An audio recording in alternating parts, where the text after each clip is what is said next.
बिरहा भी बहुत बड़ी बड़ी हो गई, लेकिन ये बिरहा बीरस के बिरहा क्या आनंद ले लिए आप लोग। 3 कलाकार ये बिरहा के गौलन। एक मेरे स्वर्गीय राम दोस्ताद गौलन, हमारे बेचन राम राजभर जो हमारे अखाड़े का बहुत बढ़िया कलाकार रहे, बहुत बढ़िया और हास्य रस के कलाकार, वैसा कोई नहीं भाई। बात में उनकर कुछ तरीका ही अलग, स्टाइल आदमी के गईले के बाद आदमी को विद्वता का पता चला ला। और तू गौलम तिसरका में बिरहा के हम गाइला बिरहा के तरी से सुनल जाई 15-20 मिनट। बात वो समय के बाद जौने समय देश में हाहाकार मचल रहल, तो बात हमारे वहां रहल बड़े शानदार लोग बैठे हैं। भगत सिंह की फांसी, पूरा देश सत्ते में आ गया भैया, बाबू भैया। भगत सिंह के फांसी से देश में एक नई अंगड़ाई जवान लेने लगा था। 18 साल 20 साल 22 साल के बच्चों ने हाथ में तिरंगा झंडा लेकर के दौड़ पड़े थे कि अब हमारा देश छोड़ दो, तुम्हारी गोली से हम नहीं डरने वाले हैं। देखा है, यही से तो कहल गल हो कि जिस तरफ जवानी चलती है भैया, यहाँ बोलबा तो दिक्कत हुई। हम यार सुना बोले कि थोड़ा सा दूर चल जाए, हमें दिक्कत हुई। आप बोलत भी हुआ तो यहाँ आवाज से बतियाला मना नहीं है, लेकिन हम डिस्टर्ब हुई थोड़ा। तो देशभक्ति के एक अनूठी बात आपके बीच में पेश कर दी। सबसे कम उम्र का जवान फांसी पर चढ़ने वाला खुदीराम बोस जब पकड़ के अंग्रेज ले जाके फांसी पर चढ़ावे बदले जाए लगलन तो रोवे लगल, जोर जोर से रोवे लगल। तब अंग्रेजों का जेलर कहा, क्यों रे लड़के, डर गया ना, इसीलिए मना किया था, क्यों ऐसा काम किया कि फांसी देना पड़े तुझे, डर गया ना। रोते हुए आंसुओं को पोंछा और भर के खुदीराम बोस कहा कि इसलिए नहीं रो रहा हूं, इसलिए नहीं रो रहा हूं कि फांसी पर चढ़ूंगा, रो तो इसलिए, और जोर जोर से रो लगल और रो के कहलस कि रो तो इसलिए रहा हूं कि जिस काम के लिए ऊपर वाले ने हमें भेजा था वह काम अधूरा छोड़ के जा रहा हूं, धरती को आजाद नहीं करा पाया। ये जज्बा तो कवि जी यहीं से स्टार्ट शुरुआत करते हैं। कैसे मास्टर?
लहरी बाबा का छेला हुआ, वाह वाह वाह, पहले में जान गेली दिखाई राम जन्म न लहरत रहिला तब हम जान गेली। ठीक है बाबा, अरे बड़ी कृपा, बड़ी माया सरकार प्रदान कैलन है हमरे लहरी मस्तान बाबा के छेला हाई लाइन दिखा हो, मरेंगे मिटेंगे जिएंगे वतन पे, लगाए जवान इनकलाबी तब नारा। और ये हमारा छोटा भाई है यूट्यूब चैनल जिनका चलता है, इनके बगल में ससुराल भी हो, रहे वाला सैदपुर का हमन, हमारा नाम राशि हमन विजय कुमार भोजपुरी संगीत नाम से इनका चैनल चलेला। चैनल के आप लोग प्यार दुलार दिला और प्यार दुलार दिया, बहुत बहुत धन्यवाद, शुभ आशीर्वाद हम। लेकिन जब 18 साल 20 साल 22 साल का लड़का जब निकल गई सीना खोल के अंग्रेजों के सामने कि चलाओ गोली सालो, अब हमारी छाती पीछे नहीं हटेगी। अंग्रेजन का नींव तड़का लगा। अरे भगत सिंह की फांसी, खुदीराम बोस की फांसी, देश एकदम बावला हो गए। आई लड़का हो जो नहीं 18 20 साल 22 24 25 30 के भीतर वाला एकदम सड़क पर निकल गया। अंग्रेजों से कहले कि छोड़ दो, हमारा मुल्क हमारा छोड़ दो। लेकिन कैसे कहला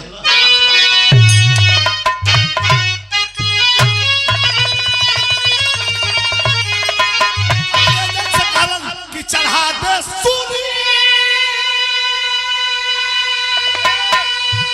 चढ़ा दे सूली और गले डाल दे जंजीर भाले, चढ़ा दे सूली गले डाल दे जंजीर भाले। अरे वतन की लाज बचाने वतन के वीर,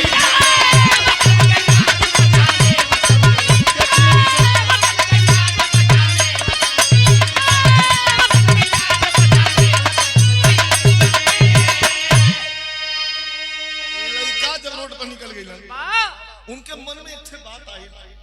कहो भगत सिंह फांसी पर चढ़ गए, खुदीराम बोस फांसी पर चढ़ गए, हमारा नाम भाई। उन लड़कवा का अंग्रेजों से क्या कहला कि धरा की गोद में,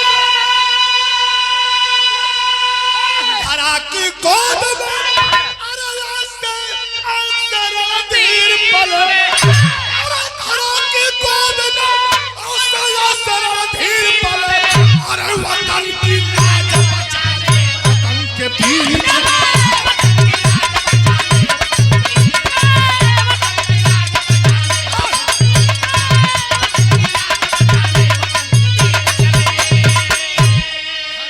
गोद में ऐसे ऐसे रणधीर पले। भाई जन आप लोग नौजवान लोग खड़ा हुआ ये वीर के भाव पर हमारे छोटे भाई जबरन से शानदार ग्राम प्रधान, बहुत विकास बॉम्बे में प्लाटिंग का काम रहल, बहुत बड़ी जनबातन बिजनेस व्यापार रहल, सब छोड़ के और गांव का सेवा करे बदे हमरे नखूबी आइलन और विकास भी भयल हो। जबरनपुर में जिगल हुई दिखली हुई एकदम चप्पा चप्पा पर विकास हो और 1000 का पुरस्कार प्रदान किए हैं वीर के भाव पर। भैया के हमारे प्रणाम हो। और हमारे बेलहरी की धरती से खानपुर बेलहरी जो बिरहा में हमने बताई मोहम्मद हनीफ मास्टर के नाम, हमारे मूलचंद यादव हमारे छोटा भाई हुआ, ये 500 प्रदान के लिए नहीं भैया के बहुत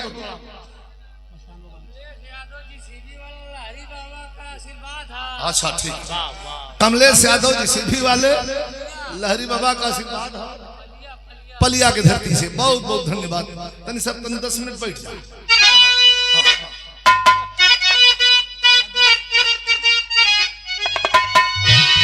लड़कवा कह के चल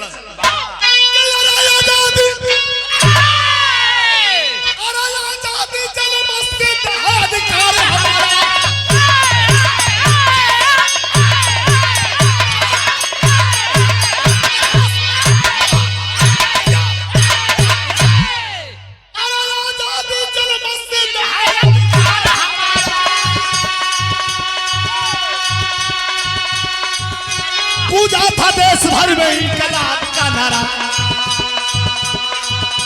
था नागपुर के पास एक गांव चंदनी, रहती थी बेटे साथ जहां पुरिया मंडली।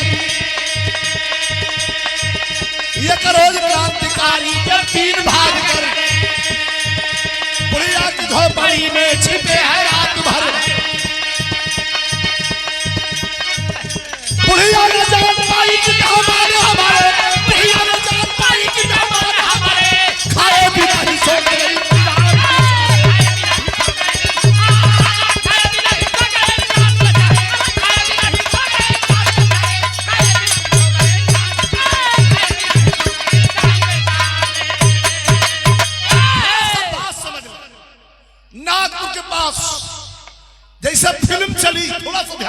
हम 5 मिनट। कहानी ऐसा हो कि समझ में आई अब आगे कब है। अब ऐसा होने के चाहिए। नागपुर के पास नदी के किनारे एक माई जिकर नाम रहल मंगली, 65 साल का बुढ़िया माई अपने 22 साल के बेटा के लेके अपन जिंदगी बसर करत रहल अंग्रेजी हुकूमत के तहत। नदी के किनारे घर बनौले बा। पहलवा घरवा बना तो देखले है हम लोग बचपन में कि घर बना के और करे ऊपर से वो सारी अंदरवा माई सुतल रहल, ढिबरिया जले, बिजली से के साधन रहल नहीं, ओहो बुताई गई रहल। 3 थे अजनबी नदी डाक के अइलन है, राती का अपन कपड़ा गारत आ जो तो बुढ़िया के झोपड़ी में वही बुढ़िया घर में हल गई। और जब हलल रहे तो बुढ़िया अंदर से सुतल है। मंगली माई देखत बा कि 3 ठे कोनो चोर हुवन का। फिर हंसा लगल अपने मनोवे में कि जर बुखार कई दिन से आवत हो, चोर हमारे घर में काय है, कोने में घरवा में हमारे कुछ हो। बुढ़िया न जान पाई कि मेहमान हमारे खाए बिना ही सो गए इंसान बेचारे। मंगली माई तो नहीं जान पौला, लेकिन आप लोग से हम बता दें कि जो 3 ठया के मंगली माई के घरे में घुसलन है वो हाव के राजगुरु सुखदेव और चंद्रशेखर आजाद। अंग्रेज पीछा कैले रहे, भाग के नदी तैर के और ये हमारे आके अब 11:30 बजत रहल। सोचलन कि 2-3-4 घंटा बिता ले जा, 4 बजे भोर में हम लोग निकल जाएंगे। बोल दिला 4 बजे हम लोग भोर में निकल जाएंगे। लेकिन अब यहाँ पॉइंट ये हो कि तीनों बिछा के सुत गए। अब माई भीतर से सोचत बा कमन तरद लगल एठे लड़का ये बिहार वाले चुनाव में ये छपरा में तहलका मचौले रहल, पूरा तंत्र लोग लगा देले रहल। पूरे हिंदुस्तान का कैबिनेट मिनिस्टर से लेकर के और प्रधानमंत्री तक, गृह मंत्री तक सब अपन ताकत के झोंक दल सरावे बदे। हालांकि चुनाव बताओ वाले बतौलन कि चुनाव हरावल गए। वो लड़का का नाम आप लोग जान गए। अब मशीन हो, हीट मशीन, टेंडरिंग ना हो, वो हीट मशीन हो। और कवि जी के जौन हो तो एक कम से कम 50 गाना अपने आवाज में कवि जी के गाना गौले हो लड़का। एक ठे गाना कराल रहल लोग वही के कहलन कि त बहुत फुहर गावला। फुहर नहीं गावला, काम दे के जब जला दलन भोलेनाथ तो रति रोवे लगल रहली कि अब हमार दुल्हा कहाँ मिली हन। तो बताउलिन माता सती कि जा अनिरुद्ध नाम रही, कृष्ण का लड़का बन के जननी हन, राक्षस ले जाई समुद्र में गिरी हन, मछली आहार करी लेके दरबार में जाई हन। और वो छोट लड़का के रूप में कोहरे से भेंट हुई। तो उस समय का गीत राइटर लिखले हुए, लेकिन समझा वाला जौन तू समझा। रति जवान है और काम छोटा हूँ, पालन पोषण करते हैं तो उस समय का भाव हो।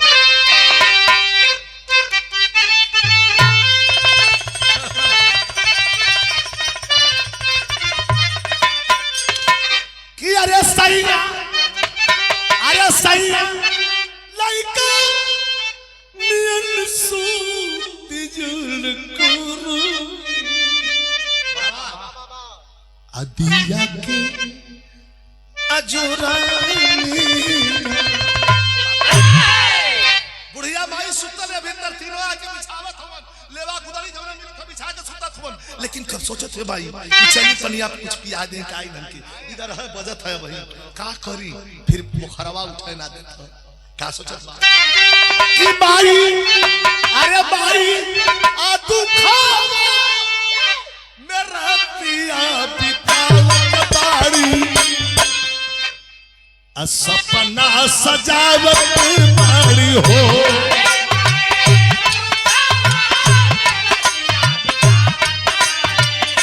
सपना सजावत बाड़ी हो।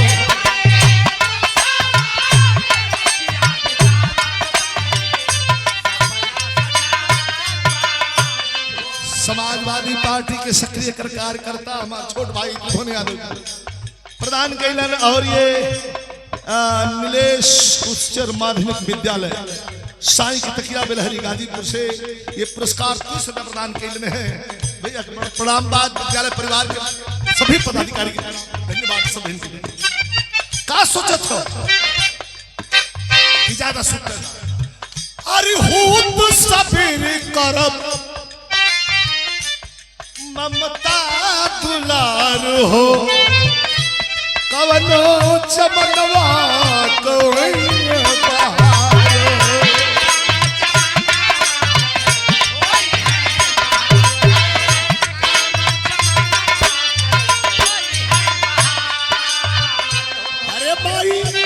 अरे भाई ममता कमोतिया लुटावत बाणी सुतल हो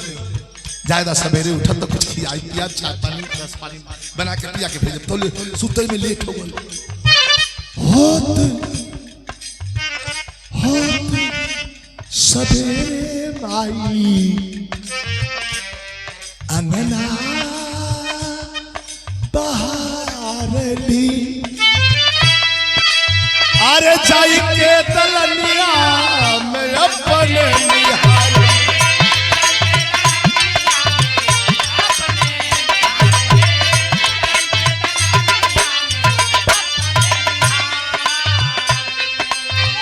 अरे तीनों चली गई सुआ गिरावत बाड़ी मन में रहल कि सवेरे खियाई पियाई चल गई ना सरसिया दुआर झाड़त बा और तब तक अंग्रेजों का दरोगा खुखार दरोगा खन्ना हिंदुस्तानी के देखा तो खाली लाठी से या गोली से बात करे चेहरे पर घनी मूंछ 6.5 फीट की लंबाई अपनी गाड़ी लेकर के बुढ़िया के घर के ओर मंगली माई के घर के ओर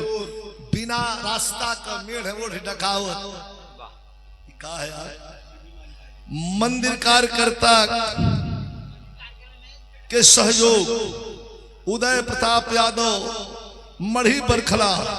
वापी में रहते हैं 8,000 रुपए का उदय प्रताप यादव जी भी ये मंदिर में सहयोग के लिए हम उनको भी बहुत बहुत धन्यवाद। और हमारे परम पूज्य लहरी मस्तान बाबा के द्वारा ये पुरस्कार हो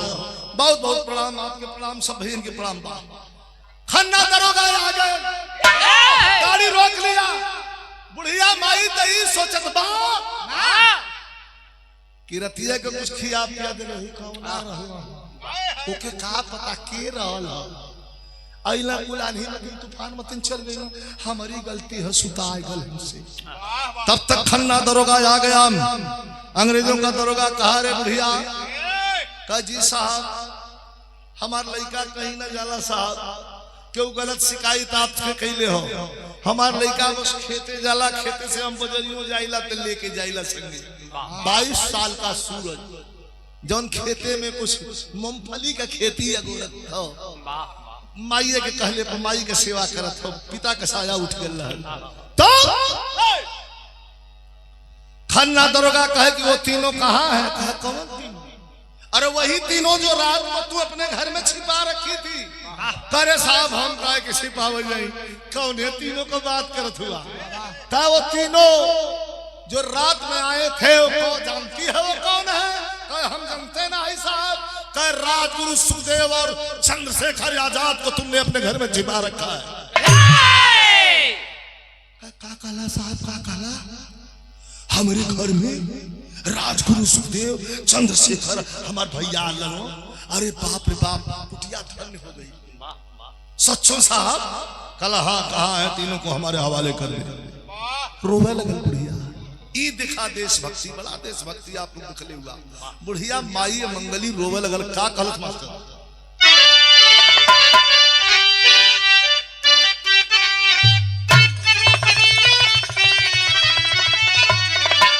रोवे लगल है कि देखली अरे देखली नसे घर के सकलिया बुढ़िया बोलल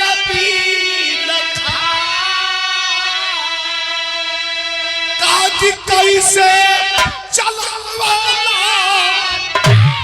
कैसे चलावाला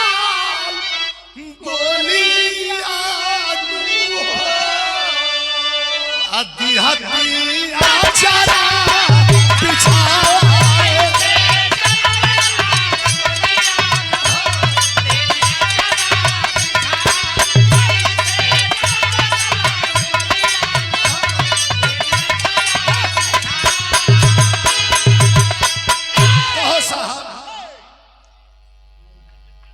ये बड़खड़ा के धरती से हमारे बड़का भैया श्री शरवण यादव जी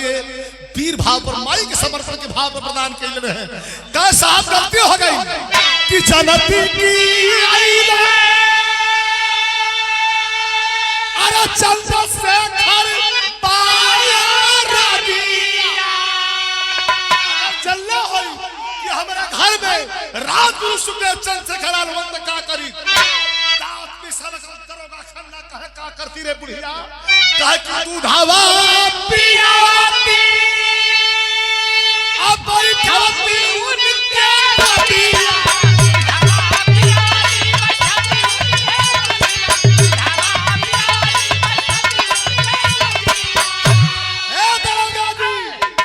पिस्टल मत दिखावा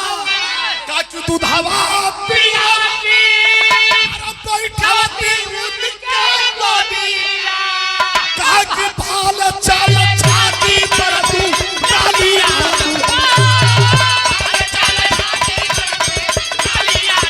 ओ बेटी ममता लुटा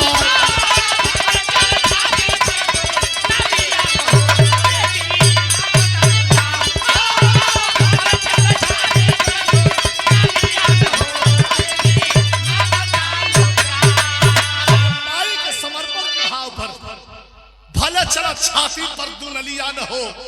देती ममता लुटाए। दरोगा जी हम डरवावा मत हम जनले हो कि हमारे घर में चंद्रशेखर हमारे भैया आल हुन राजगुरु सुखदेव आल हुन तो हमारे छाती पर हाई पिस्टल दिखावत हुआ दुनाली चलत सबको ना करे जा हमारे हिल ये माई के समर्पण के भाव पर 500 पुरस्कार हमारे खानपुर बलहरी से हमारे छुटका भाई मूलचंद भैया के द्वारा और 1000 शानदार ग्राम प्रधान जबरनपुर से हमारे नकू यादव भैया के द्वारा बहुत बहुत धन्यवाद नमस्कार प्रणाम है। दरोगा बिन बिना के दांत पीस के लाल हो गए अब भागल जिपिया को सिपाहिया चारों खड़ा होकर ताकत हूँ अंग्रेजी सिपाही के जिपिया को रिलेशन साहब भारत हूँ दौड़ल तुरंत जीप में से दर्द कोड़ा निकल हम कोड़ा कहली आप लोग सुन ले कोड़ा कैसा इतनी चौक चौक स्टील का कील निकलल नोकीली कील अब कोड़ा लेके बाहर निकलल दांत पीस से कहलस कि हरामजादी बूढ़ी हड्डी से जवानों में जज्बा भरने का काम कर रही है बगावत कर रही है तू और सिस्टम के साथ बगावत तुझे अपनी जान देके चुकानी पड़ेगी।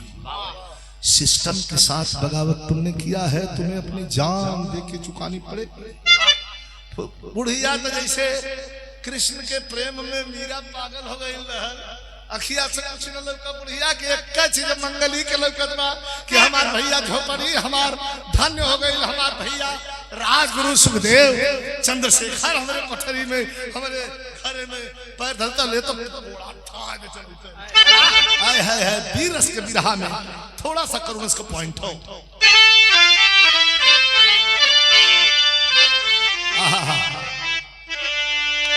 कि क्रोधित भय दरोगा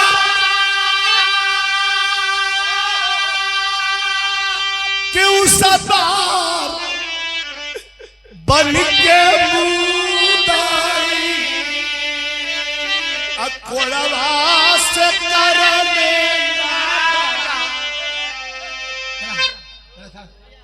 क्या कमाल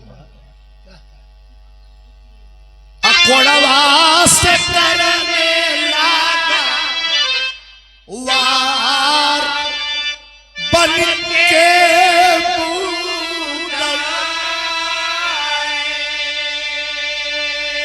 करुण बुढ़िया माई के आचल लो मैं सदायल हो अब माई ही धरतिया के खातिर भाई निकाल हो चल दिया, अरे चल दिया दरोगा कई के मार बन के मुदाई, अब बुढ़िया बेहोश भई लाचार बन के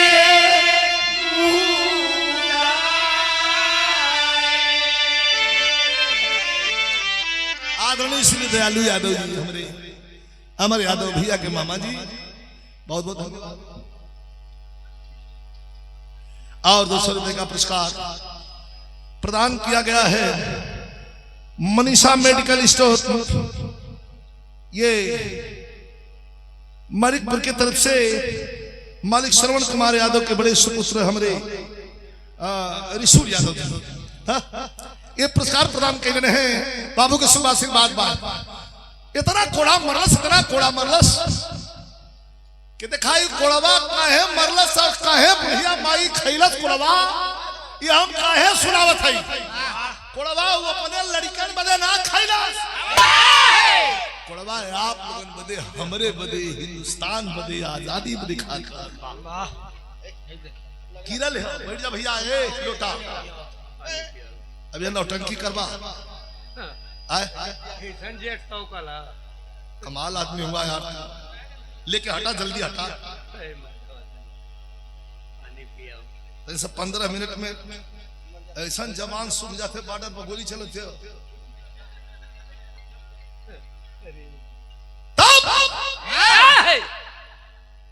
इतना कोड़ा मरला सुखन्ना दरोगा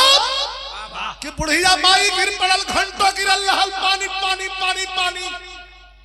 आवाज जैसे कोई पानी पिया वाला नहीं ये रहता दल्ले के पहुंचल होता रहबे ना कोई पानी पिया ना रही रहता तो पहुंच जाता कोई पानी पिया वाला ना रहल बेहोश काट के लकड़ी जंगल से बुढ़िया का बेटा आया है इंतकाम की ओर बढ़ा काट के लकड़ी जंगल से बुढ़िया का बेटा आया है और उसे रक्त रंजिता माता को गोदी के बीच उठाया है, रोने लगा कलश के माई इतवार हालत के कैलस माई, पानी का छींटा दिया जब होश में आई माता मंगली तो धीरे से कलश बोली बुढ़िया है लाल मेरे, बोली बुढ़िया है लाल मेरे आजादी सुमन खिलाना तू लोगों के कतरे कतरे का चल के हिसाब चुकाना तू। अरे ये बेटा दुनिया के अंदर, अरे ये बेटा दुनिया के अंदर समझो के है ईमान वतन, प्राण से प्यारी मातृभूमि या समझो के भगवान वतन। मैं जा रही हूँ, नहीं माँ तू नहीं जा सकती, मैं भी तेरे साथ चलूंगा माँ। माई बेटा के बीच का रिश्ता हम जाते हैं बेटा, हमारा समय पूरा हो गई लाल, तो के माई के हवाले करके जाते हैं। कह नहीं माई हम तो तोरा ही संग चलो, कह नहीं बेटा वहां से आदमी अकेला आता है और अकेला ही जाता है, ये वो मंजिल है बेटा। लेकिन जिंदगी जीने का मतलब इतना भैया हमारे नौजवान भाई लोगों के लिए हो जगह उम्र पार अचकल गई बीत गए लोग के छोड़ा, लेकिन वो जो नौजवानों के लिए हमारा कहना हो जिंदगी जीने का मतलब कोई जरूरी नहीं कि 100 साल जिए नको भैया, जिंदगी जीने का मतलब कोई जरूरी नहीं कि 100 साल 100 साल जिए, एक ही दिन में कुछ ऐसा कर जाइए कि हजारों साल तक इतिहास के पन्ने में नाम अमर हो जाए, उसी का नाम जिंदगी है। तो कभी भी यहाँ लिखा था कलश की माई तोरा संग में चलब कहा नहीं रह पागल, तो क्या काम करे के होई कह का खन्ना दरोगा को छोड़ना मत, तुझे यतीम बनाने वाला वही है, ना पता कितने बच्चों को यतीम बनाएगा। इतना करके बुढ़िया माई का गर्दन प्राणांत हो गया, आंखों में अंगार है, माँ की लाश उठा लिया और उठा कोई नदी के किनारा घर बगलिए जाके अकेला के उठा वाला नहीं बा चिता से जलस रख दलस लाश और जब धू धू करके चिता जल पड़ी है तो कल का वो सूरज जो माई का आज्ञाकारी बेटा रहल माई के कहले पर उठा माई के कहले पर बैठे माई के कहले पर बाजारे जाए माईए जवन कहे कौन करे आज वो लड़का छुट्टा हो गई जब माईए हमार ना हो हमरे माई का अपमान हो गया तब तो बात कहल जाला न कि कमजोर के ढेर कमजोर समझ के ओकर पीछा न करें तो घूम जाई तो भार जाई दिखावे करे अंदर बारूद तैयार के बुढ़िया जाते जाते बेटा के सीने में क्रांति का चिराग जला के चली गई। कि अरे बगावत वाली आधी जब चली अरे बगावत वाली आधी जब चली अरे बाजा बिगुल क्रांति का झूमा टहली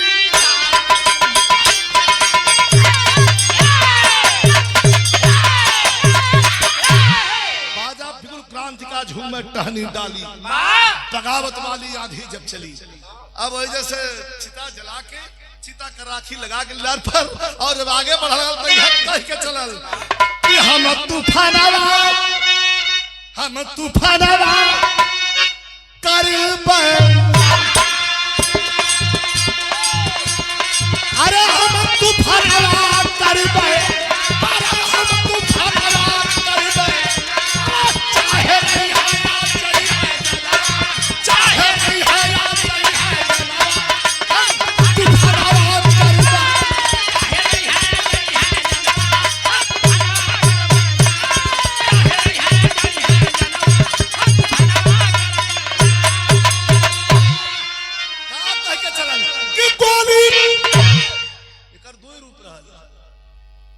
लड़काऊ के गवाह ई लइनिया जौन हम गावत हई लड़का के भी गवाह लड़का कैसे गवाह कि गोली अरस्ती दोनों के बीचवा खइबे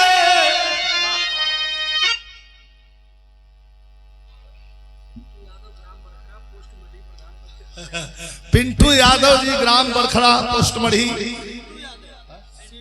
सिंटू यादव प्रधान पद के शानदार प्रत्याशी हुए ग्राम बरखड़ा पुष्टमढ़ी से 500 नमस्कार प्रदान कैलन है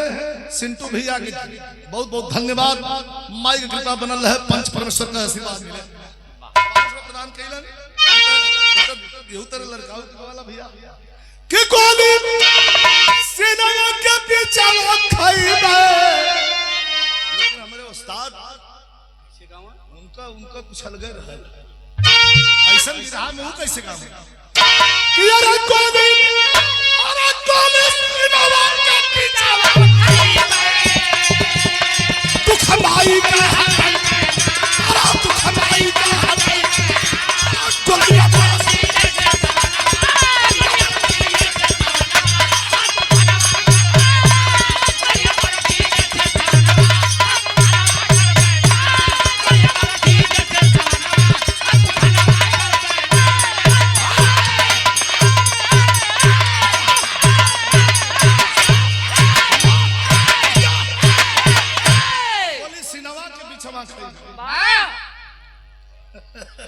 और फिर पुरस्कार आशीर्वाद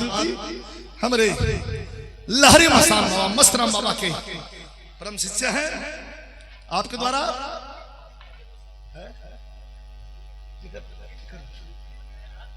अच्छा 200 रुपया चला तो नाम भुला गलत एक बार और देखिए बुलवाई गोली सिनेमा के भी जमा खइबे दुखमारी के हटइबे ना गोलिया पर से जैसे सवनवा चंद्रशेखर आजाद के बिरहा अंतिम हमार 4-5 मिनट हो पहुंचल दिखाई क्लाइमेक्स का मतलब निचोड़ निचोड़े में आनंद हो पहुंचल जाके चंद्रशेखर आजाद के सामने खड़ा होकर गलत की सुना हमारे घर में सरल लेके रात में तौले हुए याद धरोला सुबह नदी के किनारे वाला घर बिठोला कला बैठा कोई रहत नहीं कहा घर में कम माई हमार रहने लेकिन बीमार रहे रोवे लगल सूरज बुढ़िया मंगली माई के लेका कल हमरे माई के खन्ना दरोगा मार दरस कलन चुपचाप तू अपन काम करा हमारे बदला कर ना हमार माई मरत कहलस बेटा खन्ना दरोगा के छोड़िया चंद्रशेखर आजाद राजगुरु सुखदेव कहलन कि तब का चाहिए हमन से मदद कह बस ऐसी आज देदा के पिस्टल निकाल के 6 राउंड लोड करके आज दे दहलन करे और मिला गोली चाहिए तो कहां गोली पास से छट्टे बहुत हो राहे दा 3 थे उनके ले 3 थे मेरे पास रही अल्लाह के आज दिखा है हिम्मत मर्द और मदद खुदा आदमी जब हिम्मतवान है तो भगवानों कर मदद करन आदमी जब हिम्मत छोड़ देला तो भगवानों को कोई तख्तन नहीं रात में चढ़ गई राहुल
मारल कबूतर मतीन भाखेदल कबूतर मतीन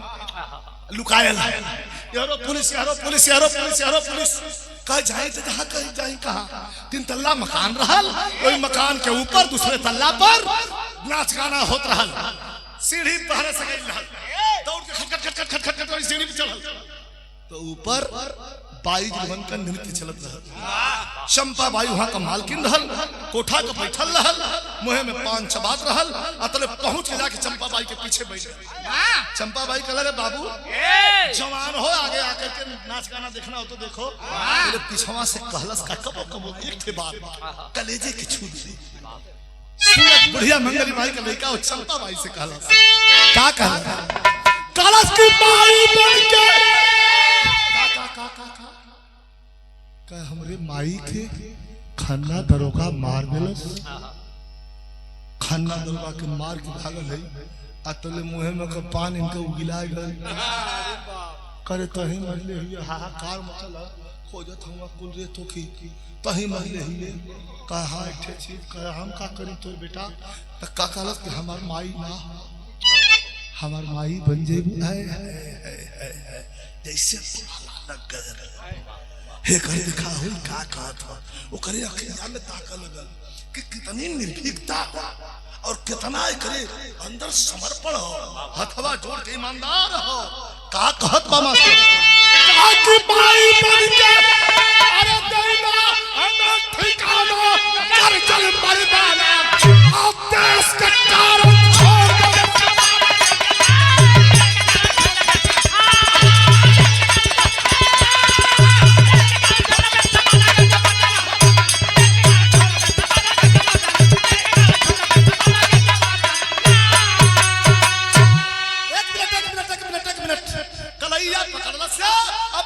कलैया लेके अंदर चल गई जाके दरवाजा बंद करके पूछला करे लड़का खन्ना दरवाजा के तरफ मर रही है कहे हां दुनिया में कहीं हम जगह ना हमार माई बन के ठिकाना देदा आ देश के कारण छोड़ दा बेस्या पाना गरजल मरदाना अरे लग गई बा ताके लगल टकटकी लग गई आल्हा तो लगल है कि बुंदेलखंडी आला बाबू अमरनाथ सिंह खंगार बागा बादा जी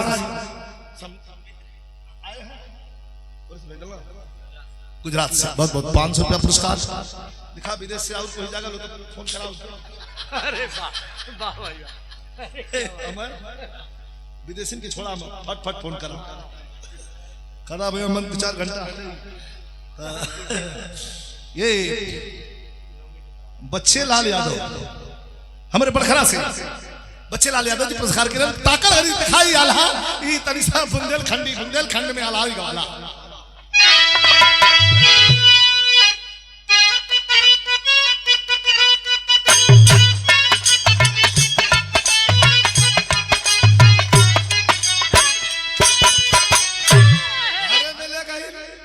गाना बजाना चला था, दरवाजा बंद कर दहलस, लिया के मीठा पानी रख बेटा पानी पी ले। आंख में बड़ी विश्वास हो,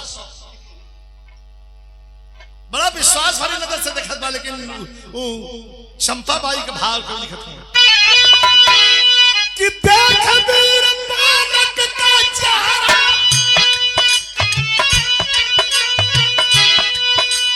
देख वीर बालक का चेहरा, चंपा मन में तेरा विचार, अब पापिन भइली दशा।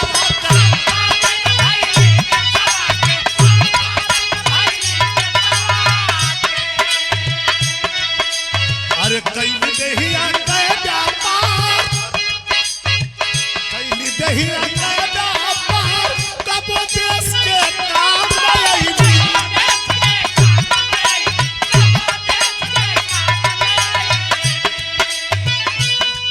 अरे कब देश का काम नहीं, ऐसा जीवन के धिक्कार, अपना बगीचा बना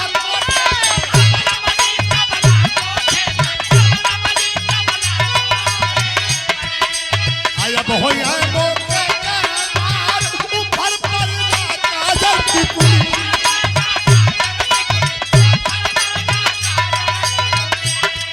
अरे ऊपर पर काजल की पुली, ऊपर पर जा शौक सिंगार का, अपना बगीचा बना दो।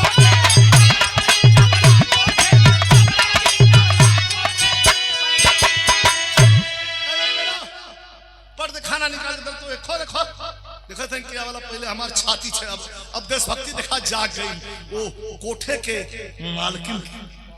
निकल के बाहर आए, गए नाच गाना बंद करा दे, सब कोई भगल। ओई में चंपा बाई के ठे लड़का रहल, चुन्नी लाल तबला बजावला, आयल कहे करे माई काहे गाना बंद करे, चुपचाप भाग यहाँ से चल, जो जो जो अपन काम खोज ले।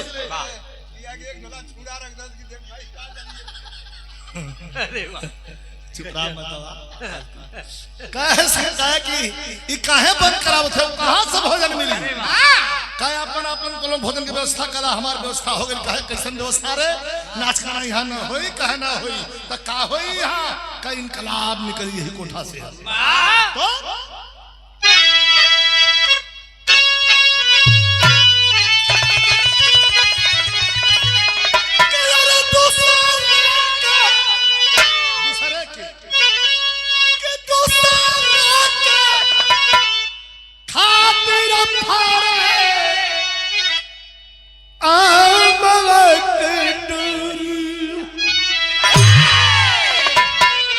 दूसरे के खातिर बहल गंगा जी के धारा,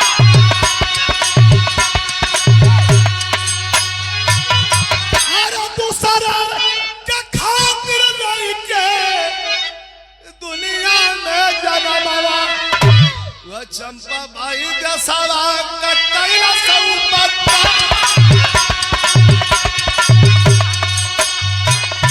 लेकिन चंपा का बेटा जवन चुन्नी लाल रहल, वही थानावा पर भेदवा बतावला कथा।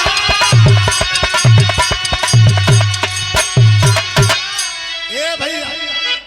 चंपा का बेटा जो चुन्नी लाल रहल, गए थाने पर जाके दरोगा जी के सामने कलश के, दरोगा जी एकदम लेटेस्ट न्यूज हो, नई खबर हो। का कैसन खबर है रे, कहे हमारा नाम हो चुन्नी लाल। डंडा उठा दल दरोगा जी, कला साले चुन्नी लाल हो चाहे मुन्नी लाल, हमसे क्या मतलब, कहे डंडा मत उठावा, सुन तो खुश हो जीबा, इनाम देबा। कहे कैसन, कहे जोन खन्ना दरोगा के मरले हो बोलिया, दरोगा जी के डंडा छूट गल। कहे हाँ, कऊ कोठवा पर हमरे नाच गाना कुल बंद करा दिलस, माई रोज बासी भात पाव के बेना चलावत है, ओके अपन लइका मारा हमके लाते से ढकेलत है। दरोगा जी कहना तो पहले चुन्नी लाल की मरना 15 लगना कोह के चिल्लाए रोलंगला कहा साहेब हम काहे पीटत हुआ ई जैसे पशु पीटा कैसे पीटत है कि है पुलिसिया हाथ है। अब जोन बोलबा सच बोलबा काम सच्चे बोलली कहे यहीं जेल में बंद कर धर तौले चुन्नी के दारोगा बंद कैले कोठरी में। अब चल भैला अपने चंपा बाई के दुआर भैया सूरज के भजनवा करावत रहली चंपा ये भैया सूरज के भजनवा करावत रहली भैया पूछला दारोगा कहा बेटावा तो भैया पूछला दारोगा कहा बेटावा तो वही सूरज के अपन बतावत सुगंधवा भैया सूरज के अपन बतावत सुगंधवा भैया घरवा समझ गए दारोगा होशियार बन के चुन्नी ललवा के दरोगा जी पहुंचलन चंपा बाई के घरे तो अपने हाथे से सूरज के मंगली माई की लड़का के खाना खिलावत रहा। दरोगा जी कहलन चंपा भाई कहा सरकार आइए आइए स्वागत कहा नाच गाना सुना है कि बंद हो गया है कहा सरकार बंद हो गया कहा तेरा बेटा कहाँ है चंपा कहा अपने लड़का खाना खिलावत साहब कहना झूठ काहे बोले इठोरा के बंद कैले जेलवा में वो तो के माई माई कहत कैसा के गले का हमार देख के का है आप अगल बगल से पूछ लो कह इसे ना हो चलना पड़ेगा कहां कहां तौले सूरज या चंपा के लेके आइला थाना वहां पर सूरज या चंपा के लेके आइला थाना वहां पे जेलवा से चुन्नी के ले आला निका भैया जेलवा से चुन्नी के ले आला निकाल के चुन्नी ललवा कहलन के देखता ई के कर लइका चुन्नी ललवा निकलल कहे आई भैया के कर लइका हुआ लगल रोवा कार्य माई ये तरे कह म एक बात तरे 15 गोली के नीचे को रोकत ना हम तो माई तो लइका ना है माई का भैया के लइका होगा हमार तो है का लइका सुन जाओ दरोगा समझ गए हो खेल खेल रही है। एक मिनट दोनों के सामने खड़ा करा दे सूरज के चुन्नी लाल के चंपा के लड़का के और मंगली माई के लड़का के और कैलाश का दरोगा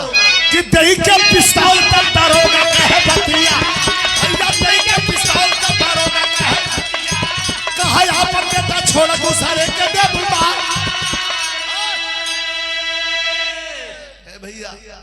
पिस्टल हाथ में थमा देला कहा कि जो तेरा बेटा है उसको छोड़ दे और जो गैर है उसे शूट कर दे 5 तक करूंगा। दोनों तरफ से अंग्रेजी मौजर अंग्रेजी संगीन लगी हुई है गोलियां चलेंगी 5 कदम अगर तुम्हारी गोली नहीं चली जो तेरा बेटा है उसको छोड़ दे जो गैर है उसको मार दे। आफत में परनमा परल चंपा का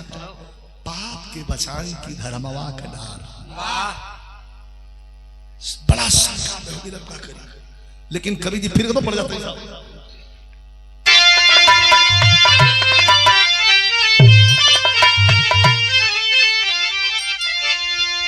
एक 2 3 गंदे ले हो ये ले देने के अंग्रेज अपन जौन हो तुम चढ़ा के टाइगर बिल्कुल संगीन रेडी के लिए हो 5 बनूंगा अगर तेरी गोली चली तो ठीक नहीं तेरी गोली चली तो अंग्रेजी गोली चलेगी और तुम तीनों की खोपड़ी उड़ा दी जाएगी। तो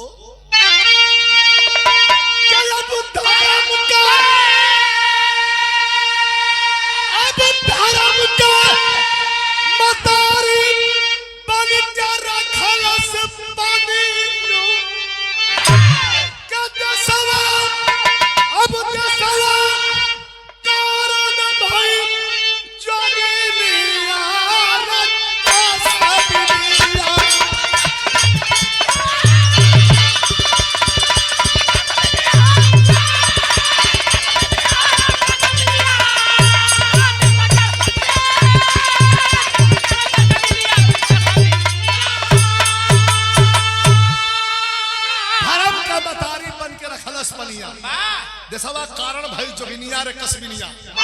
3 गंदले हमन का सोचत हो सोचे चंपा भैया 1 मिनट सोचे चंपा यह चुन्नी रही के तबला ताल बजाई है। अगर ये सूरज के मार दे अपने लड़का चुन्नी लाल के छोड़ दे तो ये तबला बजाई दिन भर कोठा पर निरोध बेची। बक मत ए! तो पूछाला अरे बड़ा खपत रहे भैया ब्लैक में बेचे हुआ 150 के परे। अरे यार अरे जे भुला जाऊ कहाँ पावे अपन के जैसे अरे वाह अरे यार तेरा मतलब नाश केला तू इतना बढ़िया भाव लिया गई। अरे भैया वो सरकार का योजना अच्छा सोचा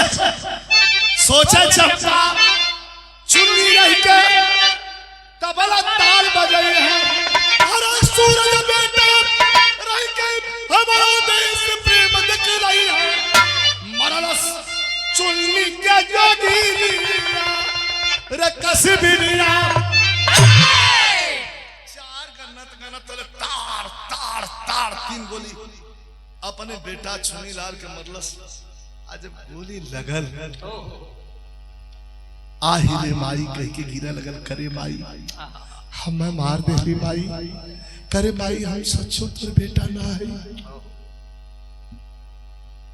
सच्चो तोर बेटा ना है माई। ममता का सागर छलक गया बेटा रहल हुजूर अपने उद्र से पैदा कैले रहल तो कभी लिखत हुन और ये पुरस्कार प्रदान कैलन है। अरे भैया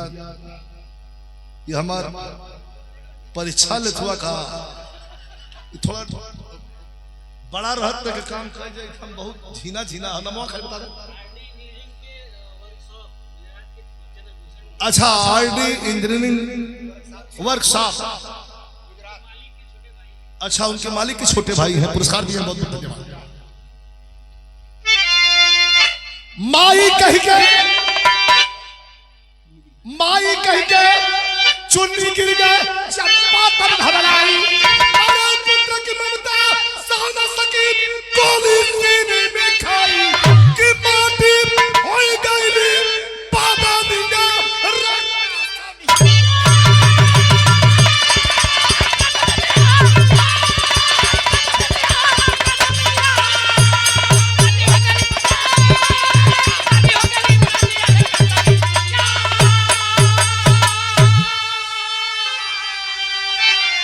माई कह के चुन्नी गिर रहा है रे माई हम मार देली एकदम माथा गरम हो गल लइका न रहल बचल तीन गोली जो रहल ताड़ ताड़ ताड़ मार के अपने धरती पर गिर गई। अंग्रेज दरोगा कंफ्यूज सूरज से पूछा था कि ये सचमुच तेरी माँ है काजी और वो लगल काजी साहब ऐ देशभक्ति इसीलिए तो शुरुआत में कहा गया ऐ कलम उन शहीदों की जयकार कर जो कि अपने वतन के दीवाने बने हैं। दुनिया में बड़ी भक्ति है लेकिन देशभक्ति जैसी कोई भक्ति दुनिया में नहीं है। हमारे उस्ताद एक लाइन गावे कि वतन के इस बलवेदी पर जो वीर पुरुष चढ़ जाता है ये जीवन धन्य हो जाता है और सात पुस्त तर जाता है। देशभक्ति से बड़ी यार कोई भक्ति नहीं। अंतिम भाव गुरु बिहारी गुरु गणेश गुरु रामलाल ललकारे चल कहता कभी चंद्रिका बगावत